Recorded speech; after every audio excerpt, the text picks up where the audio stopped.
As many of you know, finesse fishing is beginning to be one of my specialties. Now, one part of the finesse world that I have not dived any deeper into is BFS, or Bait Finesse Systems. Now, I was planning on getting a rod and reel at some point to kind of go over, BFS fishing and what it is, but it was perfect timing for Kastking to reach out and ask me if I wanted to try their Kestrel BFS system. So today we're gonna be fishing my first time with BFS. I'm gonna talk to you guys about kind of some of the differences compared to a normal baitcaster and why this can be so effective in certain scenarios. Now, just because Kastking sent me this combo for free doesn't mean that they're getting out scot-free on the episode. If I do feel that there's things that could be improved, I'll say it. I'm also not a 100% believer of the BFS system yet. So I want to talk a little more about that today and my overall opinion on it versus just using regular spinning rods and reels. So let's dive into it today. The first thing I noticed that was interesting was that this rod is a 3-piece. I very rarely ever see a 3-piece rod. Nevertheless, a bait cast 3-piece rod. Portability is obviously going to be really nice with this. However, I wonder how this will fish compared to a regular 1-piece rod. It also feels really trippy holding a bait cast rod that's such a light power that's not being used to troll with. As for reel, there's also a few things I noticed. The reel is made out of a carbon fiber, which is probably why Kastking got this weighing 4.5 ounces. I mean, 4.5 ounces for a baitcaster is insane. But after doing a bit more research, it does seem that ultralight reels are pretty common in the BFS world. BFS reels are also known for a super shallow spool, which helps to throw lighter baits because the spool itself is lighter and takes basically less force for it to move forward. The reel does feel really nice to hold, and the combo itself is super balanced in my hand. Today I got it spooled up with a Suffix 832 6-pound braided line. I stuck a small 6-pound fluoro leader on the end, and we're gonna fish a variety of different finesse lures that typically would need a spinning rod. The first lure we're gonna start out with today here is the tried and true Rapala. I believe this is like one of the really small countdowns. I think it's like the countdown 5. This is like an absolute classic for rainbow trout. Granted, we are going for bass and bluegill today, but this will be a good test as to, can this setup cast that? One thing I did notice about this setup, just kind of getting it all set up and ready to go, is that the drag on this is you can actually hear a clicker. Hopefully you guys can hear that. And it's the same thing with the actual drag right here, right? It makes a click and then it clicks. So it's a very interesting drag. I kind of like that, if I'm being honest. We'll see how it performs when we do hook up with fish. But I feel like that could come in handy, really handy for trout. All right, as for braking, I'm not gonna set it to max right now. I'm gonna set it to about like 7.5. And then the spool tension knob, I'm just gonna kind of do the same thing as regular fishing, just when you click it down, should be kind of a slow fall. Probably we're gonna do a little more than that. We're gonna just go right about there. Okay, that casted not too bad. That's a light Rapala, so that's kind of cool it casted that far. But we'll see if we can kind of dial this thing in so we can get it out a little farther. Oh, wow, got smacked already. Oh, there we are, right there, right at the rocks. That was cool. Come here, buddy. Well, that was sick, first cast. Like I said, those Rapalas are just an absolute fish catching machine. Even though there aren't any rainbow trout in here, that baby rainbow pattern is still kind of a classic to me because I feel like it's a good combo of colors, gets fish really going. Little guy, but that's all good. In my opinion, this would be a perfect combo for this Rapala, because as you guys could tell, that fish hit right at the bank, but the rod, because it's a light action rod, it's not like a stiff medium heavy or like your normal baitcaster, it has a lot of shock absorbent on it. And if you're fishing lures like I am right here, where you have to cast it and you're burning it, right, so a fish is eating it when you're reeling it in, I feel like this is a really good combo to have, for that kind of a oh, we just got hit already. For that kind of a combo there. As you guys will see, right, the rod is bending, but when a fish hits, look at the shock absorbent that thing had. I mean, that was awesome the way you could do that. I feel like your hookup ratio is gonna be really high when you're throwing Rapalas like that. Another good test on this would be a spinner, like a little Panther Martin or a Rooster Tail. I feel like this rod would do a good job on those as well. Kind of like how an ultralight spinning rod would do. Cool, we're upgrading, folks. We're upgrading.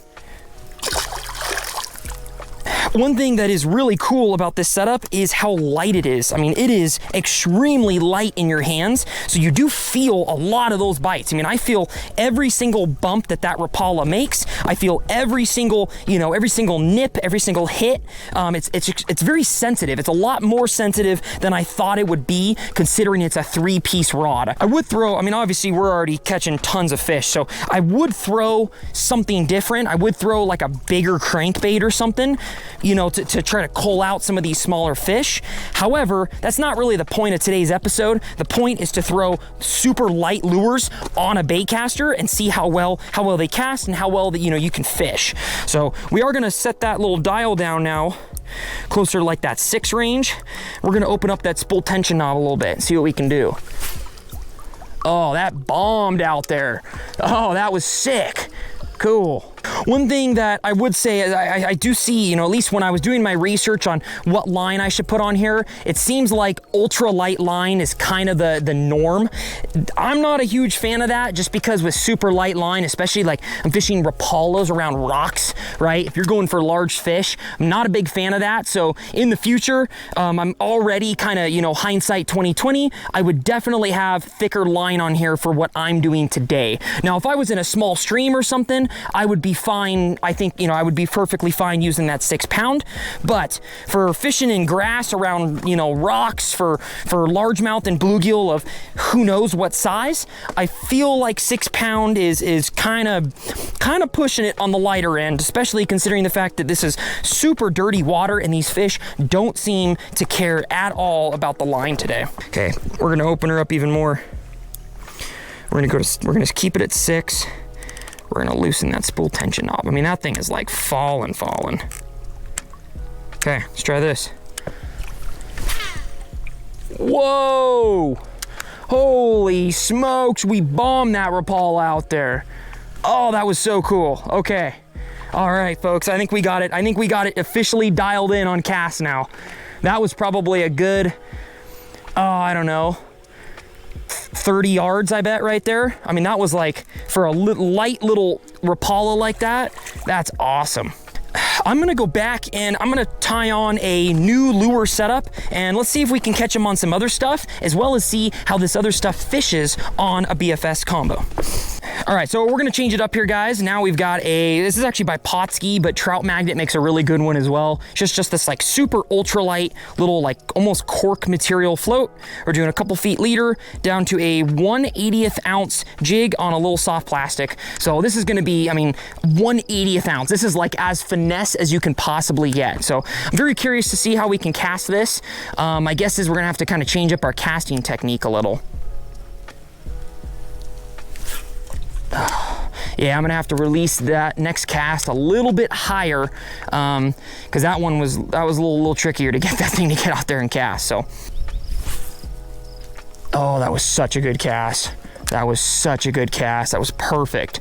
That's exactly where those fish were sitting too. Yep.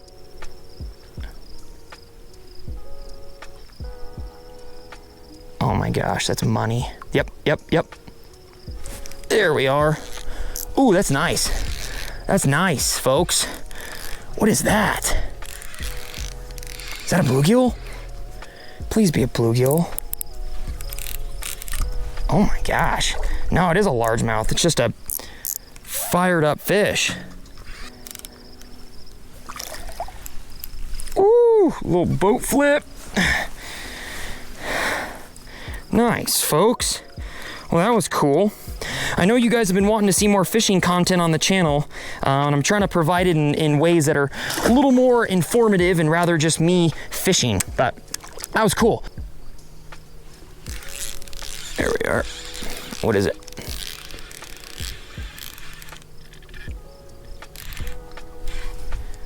Oh, that looks like a bluegill, folks.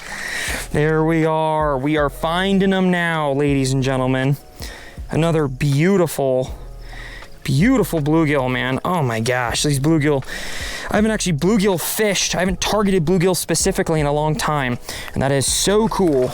I forgot how beautiful bluegill were, and I actually forgot how hard they fight. Bluegill fight way harder than what people give them credit for.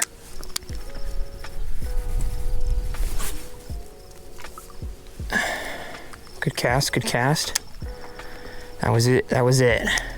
Every time I cast into this spot right here, I hook up, every single time. Classic. Oh my gosh, it is really fun to fight fish on this stuff. Oh, another big bluegill. Another big bluegill, that is so cool. Oh my goodness. That thing is a tank. Folks, look at the size of that bluegill. That is a massive, massive bluegill. Super cool, got super dark, super like that kind of bluish head, but the real dark underbody. Oh, that is awesome.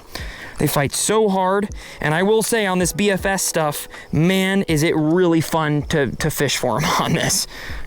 I think we give this one a full GoPro send-off here.